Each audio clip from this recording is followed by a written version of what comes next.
My name is Fiona Calloway, and I'm 35 years old. Minutes after my divorce was finalized, I called my father. I told him to fire all 27 employees my in-laws had planted inside the company.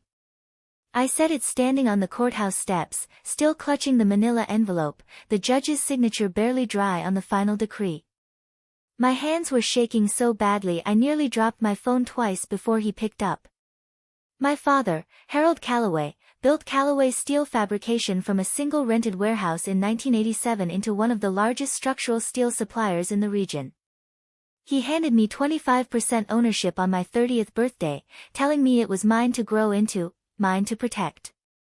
I married Reginald Voss 8 years ago, and from our very first family dinner, his mother, Delphine Voss, made it clear she saw my father's company not as something I had earned, but as a resource waiting to be redirected. She never said it outright. Instead, she said things like, family should look out for family, and Reginald's cousins are so talented, it would be a shame not to use them.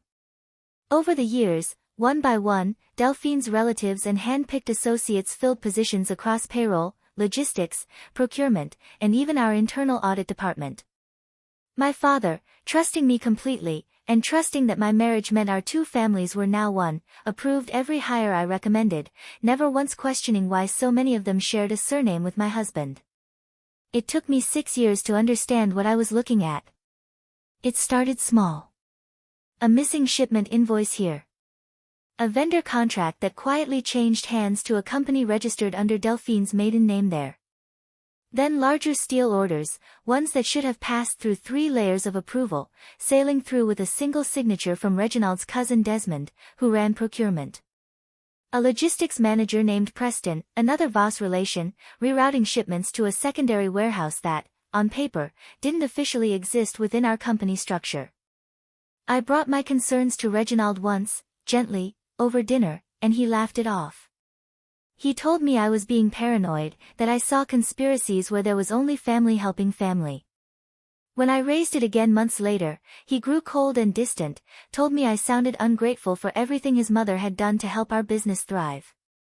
So I hired a forensic accountant privately. I paid her in cash and met her twice a week at a coffee shop 40 minutes from home, so no one would recognize us together.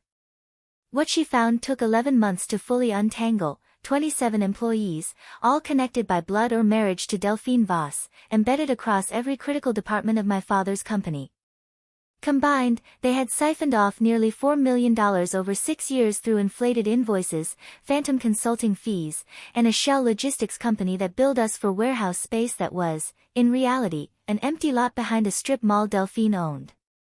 I didn't confront Reginald with the numbers.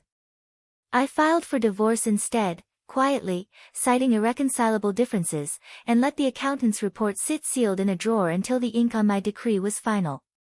Some people would call that cowardly. I call it patient.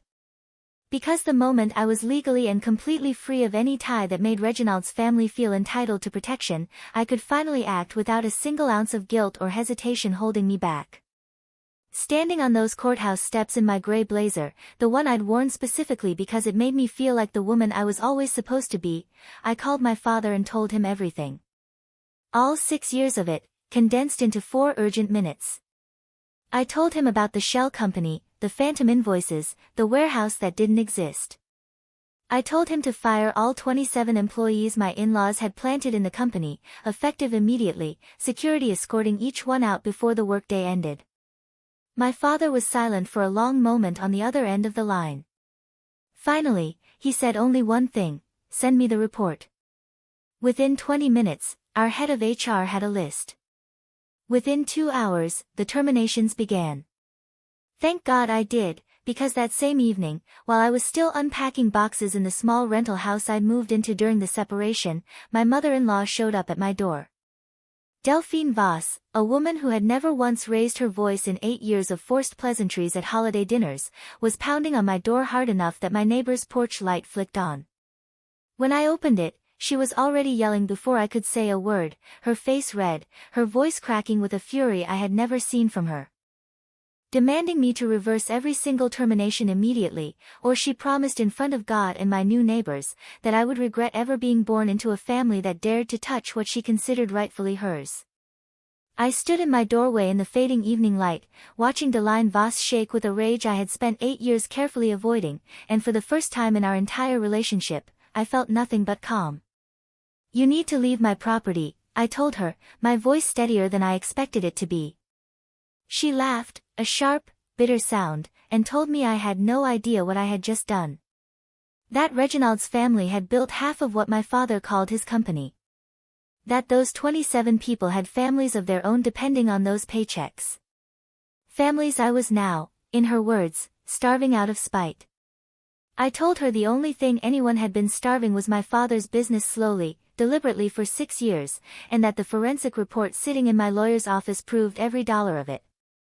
Her face changed then, just slightly, a flicker of something under the fury, and I knew in that instant she understood I wasn't bluffing.